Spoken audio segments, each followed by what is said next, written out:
Incube succube, des maris et des femmes esprits. Aston Adam épisode 10. Incubus est un démon de forme masculine qui se couche sur les dormeurs, en particulier les femmes, afin d'avoir des relations sexuelles avec eux.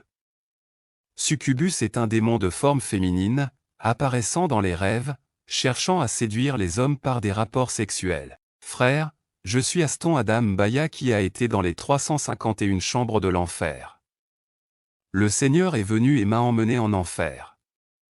Quand nous sommes arrivés dans la première chambre de l'enfer, j'ai vu de nombreuses portes gardées par des démons. Dans cette première chambre, j'ai vu qu'il était écrit « La prison de ceux qui ont condamné les péchés sexuels ». Il y avait un tableau avec une liste de condamnation de divers péchés sexuels. Quand j'ai lu cette liste, j'ai vu le genre de péché sexuel qui mène à la condamnation. Le premier péché sexuel était le péché des personnes qui ont des rapports sexuels dans leurs rêves. Quand nous sommes arrivés dans cette chambre des péchés sexuels, je ne pouvais pas voir les gens. Tout ce que je pouvais voir, c'était de grandes flammes de feu et j'entendais des gens qui pleuraient à l'intérieur du feu. Nous pouvions entendre les gens mais nous ne pouvions pas les voir. Puis le Seigneur m'a montré un homme qui avait une bague de mariage à son doigt. Il était squelettique. Quand il nous a vus arriver, l'homme a commencé à nous raconter son histoire. Il a dit, « Quand je me suis marié avec ma femme, je lui ai été fidèle jusqu'à la mort. Je n'ai jamais commis de fornication. Je n'ai pas convoité les femmes. J'étais fidèle à ma femme que nous avons grandi ensemble depuis l'enfance.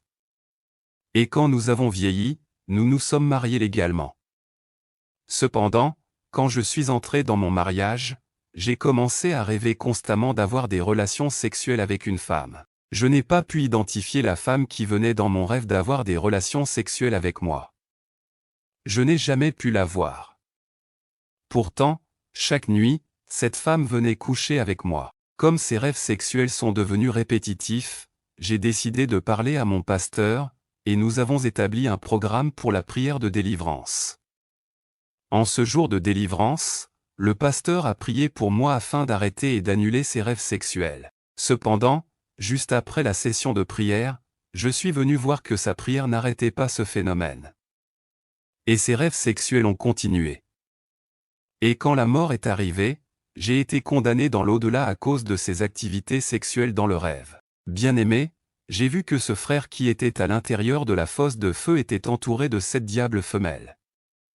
En fait, la femme qui avait des rapports sexuels constants avec cet homme dans le rêve était l'une de ces 7 femmes démons de l'enfer. Le diable féminin était une sirène qui venait dans son rêve pour abuser et s'accoupler avec lui. Ce démon féminin versait des taches et des impuretés sur cet homme pendant les rapports sexuels. Cet homme a été souillé et taché par les rapports sexuels dans le rêve.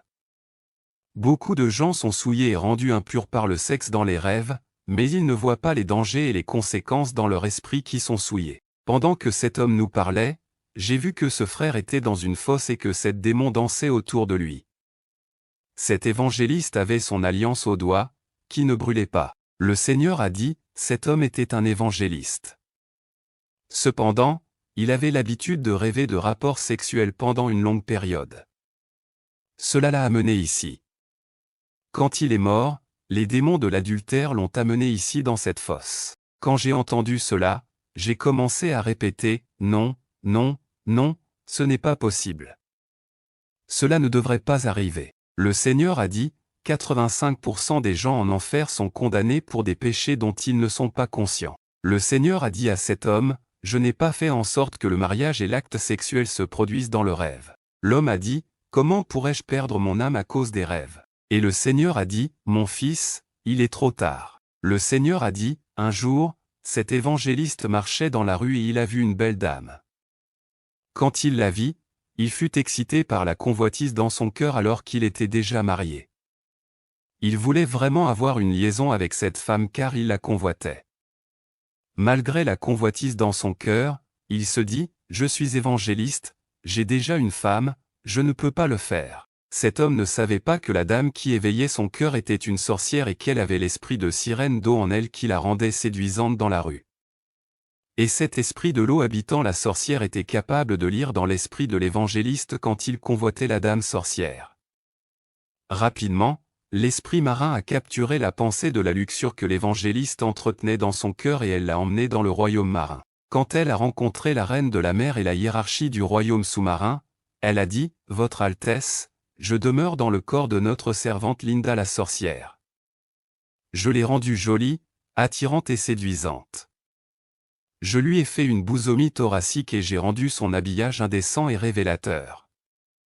Je lui ai donné ma beauté pour la séduction sur la terre. Et pendant qu'elle marchait dans la rue, une évangéliste a été séduite par ma beauté et l'attrait séduisant que j'ai donné à Linda. Puisque l'évangéliste a convoité ma beauté, je voudrais l'épouser. » L'évangéliste était amoureux et il était plein de convoitise. Il avait ouvert la porte en pensant à la luxure et il n'avait pas avoué. Lorsque la maîtresse de la mer a entendu ce rapport de cette sirène, elle a accepté sa demande en mariage. Lorsque la maîtresse de la mer a entendu ce rapport de cette sirène, elle a accepté sa demande en mariage. Ainsi l'esprit de la sorcière fut convoqué sous l'eau. La maîtresse de la mer a dit à la sirène de la séduction, « C'est vrai, puisque tu veux épouser l'évangéliste, nous devons rencontrer sa famille. Et nous devons donner une dot pour officialiser le mariage. » Ensuite, ils sont allés à la surface et ils ont trouvé un membre de la famille de l'évangéliste qui était dans la sorcellerie. Ils se sont réunis en réunion pour parler de mariage et donner une dot. Ils ont dit à la famille, « Nous sommes venus épouser votre fils, l'évangéliste. Il est tombé amoureux de notre fille. » La famille de l'évangéliste a dit à la maîtresse de la mer, « Tu peux le prendre en mariage puisqu'il est amoureux de ta fille, mais tu vas devoir nous donner la dot qui peut nous satisfaire. » Et c'est ce que nous voulons pour la dot. Nous savons tous que l'évangéliste est un serviteur de Dieu. Par conséquent, nous voulons que vous réduisiez le nombre d'années de sa vie pour qu'il meure jeune à l'âge de 33 ans. C'est la dot que nous exigeons de vous. La reine de la mer et la sirène de la séduction acceptèrent de tuer l'évangéliste à l'âge de 33 ans. Ce jour-là, le mariage entre l'évangéliste et la sirène de la séduction fut scellé dans le monde des esprits de la sorcellerie. Juste après le mariage, l'évangéliste a commencé à avoir des rêves sexuels continus. Il était inquiet et il est allé parler au pasteur. Ce dernier a prié pour sa délivrance et sa protection contre les agressions sexuelles dans le rêve. Bien qu'il ait parlé au pasteur, les rêves sexuels ont continué. En fait, chaque fois que le pasteur priait, l'évangéliste passait une semaine sans sexe dans le rêve. Mais avec le temps, les rêves sexuels sont revenus à nouveau. Chaque fois que ces rêves revenaient, il allait voir le pasteur pour lui dire et quand le pasteur priait, ce rêve s'arrêtait pendant une semaine. Puis il reviendrait. Un jour, alors que l'évangéliste dormait, la sirène est venue dans son rêve et ils ont eu des relations sexuelles. En conséquence, l'évangéliste a éjaculé. Lorsque cela s'est produit, la sirène a collecté son sperme et a emmené son sperme dans le royaume marin. Et elle est allée trouver ses amis, les dames de la mer sous l'eau, et elle leur a montré le sperme de l'évangéliste. Elle a dit, « Mon mari a de bons spermatozoïdes. J'aimerais avoir des enfants avec lui. » Immédiatement, la sirène a introduit ses spermatozoïdes dans son ventre. En conséquence, elle est tombée enceinte. Plus tard, elle a accouché d'un bel enfant dans le monde marin. Quand ses amies les dames de la mer ont vu que l'enfant était belle, elles ont dit à leur amie la sirène, « La prochaine fois que tu rendras visite à ton mari pour s'accoupler avec lui, nous viendrons avec toi. » Quand ce jour est venu, elle s'est endormie avec l'évangéliste dans le rêve. Elle est venue avec beaucoup de ses amis du monde marin, et ils se sont tous accouplés avec l'évangéliste. Lorsque l'évangéliste a remarqué des rêves sexuels répétitifs, il est allé voir le pasteur. Chaque fois que le pasteur priait, il était protégé contre cette agression sexuelle dans une période d'une semaine. Mais comme le repentir n'a pas été fait correctement, et comme il n'a pas fait la confession correctement, les dames de la mer ont continué à revenir. Quand il a atteint 33 ans, il est mort et le jour de sa mort, ces dames de la mer ont commencé à se battre pour son âme. Chacun disait, « Il m'appartient. » Étant donné que son esprit était taché et souillé à cause du sexe dans les rêves, il s'est retrouvé en enfer. Immédiatement, j'ai commencé à penser à tous les rêves sexuels que j'avais. Le Seigneur a dit, il y a des principes pour être délivré du mariage spirituel. Premièrement, vous devez vous confesser à Dieu et ensuite à son serviteur, parce que vous êtes captif et marié dans l'esprit. Après cette confession, vous devez passer par la prière de délivrance. Après cette prière, vous avez besoin d'une lettre de divorce afin de restituer la dot qui a été donnée pour votre mariage. Ceci est fait lorsque vous prenez une offrande de semences et que vous la portez à mon serviteur. Quand mon serviteur priera, mon royaume émettra une lettre de divorce et grâce à votre offrande de semences, la dot sera rendue au royaume marin et le divorce sera scellé. C'est le principe que le Seigneur m'a montré. Le Seigneur a dit, il existe 4 types de mariages spirituels. Premièrement, les anges qui ont couché avec les femmes à l'époque de Noé.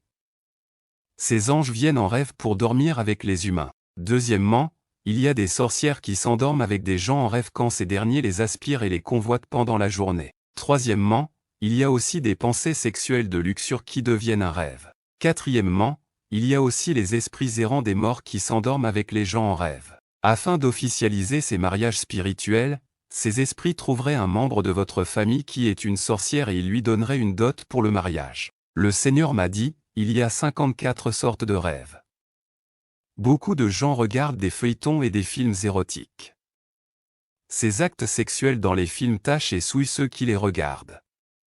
Les scènes sexuelles dans les films et les feuilletons ouvrent des portes permettant aux démons d'entrer dans la vie des gens. Le Seigneur a dit, les gens qui y sont attachés sont liés par un mariage spirituel avec les démons de l'enfer. Ce sont des démons qui épousent des gens et ont des relations sexuelles avec eux en rêve. Les gens contractent des mariages spirituels lorsqu'ils regardent des scènes sexuelles dans des films. Ils finiraient par avoir des relations sexuelles dans les rêves. Ces démons du cinéma réclameront leur âme s'ils ne se repentent pas. Le Seigneur a dit, chaque fois que les gens regardent des images de nudité à la télévision, une porte sera ouverte et un démon sortira de la télévision pour capturer leurs âmes. Les rêves des hommes sont une réalité spirituelle de leur vie. La vie des hommes est liée à leurs rêves. Vos rêves reflètent votre vie spirituelle. Ce dont vous rêvez est ce qui est susceptible de se produire. Les rêves sont un monde à part. C'est un assemblage d'images projetées dans le sommeil. Il y a des symboles et des signes dans les rêves qui sont des messages que les enfants de Dieu doivent décoder.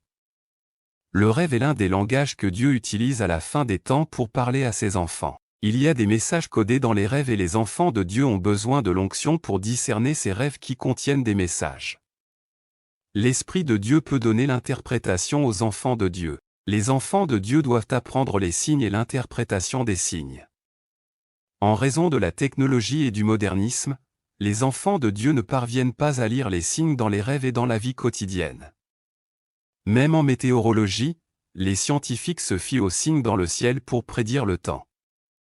En sciences médicales, le médecin recherche des signes dans le sang pour déterminer et diagnostiquer la maladie. Quand le Seigneur a voulu m'emmener dans une autre fosse, je l'ai appelé et j'ai dit, « Seigneur, et si j'étais à la place de l'évangéliste ?» Il m'a regardé et a dit, « Il est trop tard pour lui. Frère, nous ne sommes pas meilleurs que ces âmes qui sont en enfer. Ils ont entendu la parole comme nous, ils ont été avertis comme nous.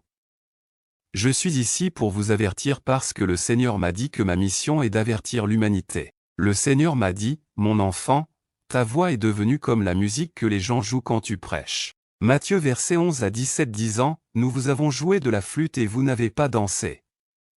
Nous vous avons pleuré, mais vous n'avez pas pleuré. Jésus m'a dit, le fait que vous ayez vu l'enfer n'est pas une garantie que vous êtes sauvés car il y en avait beaucoup qui avaient témoigné et sont toujours tombés en enfer. Luc verset 13 à 3 je vous le dis, non, mais si vous ne vous repentez pas, vous périrez tous également. Exode verset 20 à 17 tu ne convoiteras pas la femme de ton prochain, ni son serviteur, ni sa servante. Job verset 31 à 1 j'ai fait une alliance avec mes yeux, pourquoi alors devrais-je penser à une femme de chambre? Job verset 31 à 9 et 12 si mon cœur a été séduit par une femme, ou si j'ai mis la tente à la porte de mon prochain, alors que ma femme se met à une autre et que les autres se prosternent devant elle. Car c'est un crime odieux, oui, c'est une iniquité d'être puni par les juges. Car c'est un feu qui consume à la destruction, et qui déracinerait tout mon accroissement. Psaume verset 81 à 12 je les ai livrés à la convoitise de leur cœur, et ils ont marché selon leurs propres conseils. Proverbe versets 6 à 24 et 25 pour te garder de la mauvaise femme, de la flatterie de la langue d'une femme étrangère. Ne désire pas sa beauté dans ton cœur, ni laissez-la vous emmener avec ses paupières. Matthieu versets 5 à 28. Mais moi, je vous dis que quiconque regarde une femme pour la convoiter a déjà commis adultère avec elle dans son cœur. Marc versets 4 à 19. Et les soucis de ce monde, et la tromperie des richesses, et les convoitises d'autres choses qui y entrent, étouffent la parole, et elle devient infructueuse. Jean versets 8 à 44. Tu es de ton père le diable, et tu feras les convoitises de ton père. Il était un meurtrier depuis le début et il n'est pas resté dans la vérité, car il n'y a pas de vérité en lui. Quand il dit un mensonge, il parle du sien, car il est un menteur, et le père de celui-ci. 1 Corinthiens versets 9 à 27. Mais je garde sous mon corps, et je le soumets, de peur que, de quelque manière que ce soit, quand j'ai prêché aux autres, je ne sois moi-même un naufragé. 1 Corinthiens versets 10 à 6 et 7. Or, ces choses étaient nos exemples, dans l'intention de ne pas convoiter les mauvaises choses, comme elles le convoitaient aussi. Ne soyez pas non plus des idolâtres, comme certains d'entre eux, comme il est écrit, les gens s'assirent pour manger et boire, et se levèrent pour jouer. Éphésiens versets 4 à 22. Que vous remettiez au sujet de la conversation précédente le vieil homme, qui est corrompu selon les convoitises trompeuses. 1 Timothée versets 6 à 9. Mais ceux qui seront riches tombent dans la tentation et le piège, et dans beaucoup de convoitises insensées et blessantes, qui noient les hommes dans la destruction et la perdition. 2 Timothée versets 2 à 22. Fuyez aussi les désirs de la jeunesse, mais suivez la justice, la foi, la charité, la paix, avec ceux qui invoquent le Seigneur d'un cœur pur. 2 Timothée versets 4 à 3 et 4. Car le temps viendra où ils n'endureront pas la saine doctrine, mais après leur propre convoitise, ils s'entasseront pour eux-mêmes des enseignants, ayant les oreilles qui piquent, et ils détourneront leurs oreilles de la vérité, et se tourneront vers les fables. Titus versets 2 à 12 nous enseignant qu'en niant l'impiété et les convoitises mondaines, nous devons vivre sobrement, justement et pieusement dans ce monde actuel. James versets 1 à 14 et 15. Mais chacun est tenté, quand il est attiré par sa propre convoitise et séduit. Alors, quand la convoitise a conçu, elle produit le péché, et le péché, quand il est achevé, produit la mort. Jacques versets 4 à 1 et 3. D'où viennent les guerres et les combats parmi vous? Ne viennent-ils pas d'ici, même de vos convoitises qui font la guerre à vos membres? Vous convoitez et n'avez pas, vous tuez, et vous désirez avoir, et vous ne pouvez pas obtenir, vous combattez et faites la guerre, mais vous n'avez pas, parce que vous ne demandez pas. Vous demandez, et vous ne recevez pas, parce que vous demandez mal, afin que vous puissiez le consommer sur vos convoitises. 1 Pierre versets 2 à 11. Bien-aimés, je vous en supplie, étrangers et pèlerins, abstenez-vous des convoitises charnelles qui combattent l'âme. 1 Pierre versets 4 à 3. Car le temps passé de notre vie peut nous suffire pour avoir accompli la volonté des gentils, lorsque nous marchions dans la lascivité, les convoitises, l'excès de vin, les révélations, les fêtes et les idolâtries abominables. 2 Pierre versets 2 à 18. Car quand ils prononcent de grandes paroles gonflées de vanité, ils séduisent par les convoitises de la chair, par beaucoup d'impudicité, ceux qui étaient purs ont échappé à ceux qui vivent dans l'erreur. 2 Pierre versets 3 à 3. Sachant ceci d'abord, qu'il viendra dans les derniers jours des moqueurs, marchant selon leur propre convoitise. 1 Jean versets 2 à 16 et 17. Car tout ce qui est dans le monde, la convoitise de la chair, et la convoitise des yeux, et l'orgueil de la vie, n'est pas du Père, mais du monde. Et le monde passe, et sa convoitise, mais celui qui fait la volonté de Dieu reste à jamais. Jude versets 1 à 16. Ce sont des murmures, des plaignants, menant des vies selon leur convoitise. Et leur bouche dit des choses orgueilleuses, admirant les visages par souci de gain. Jean versets 1 à 18. Parce qu'ils vous ont dit qu'à la dernière fois, il y aura des moqueurs selon leur convoitise, menant des vies impies.